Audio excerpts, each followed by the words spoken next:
When the hospice first started, I was a nurse in the acute side of the hospital, and I went across and did a few bits and pieces and helped my friend do a bit of fundraising, etc. for it. We had a coffee morning for the original fundraising.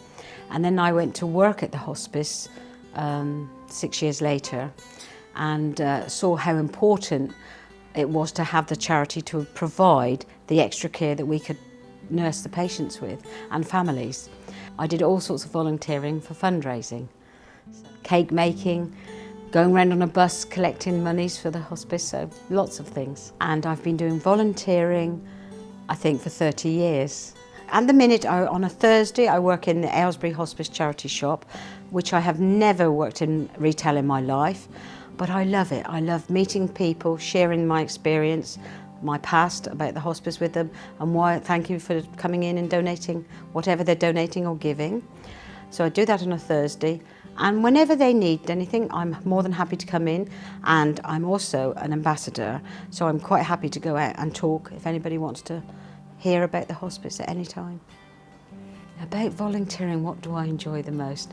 Camaraderie, the purpose of what we're doing it for, the receiving, the other end. I've worked in the hospice, so I know how important all of those monies raised and every bit goes back into them. Not just for that poorly person in the bed, but for the extended family, the friends, and it continues after the bereavement service. You cannot comprehend, unless you've worked in that place, just what the charity means. And so that, for me, volunteering, I think of that every time I'm fundraising, stuffing envelopes, folding raffle tickets up in the market stall in the pouring rain. That, you know, this is always a good reason to be doing it.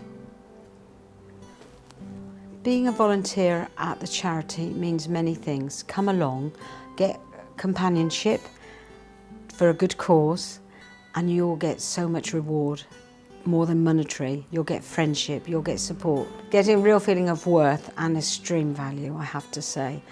You know, and every minute you do and donate your time is for a very worthwhile cause.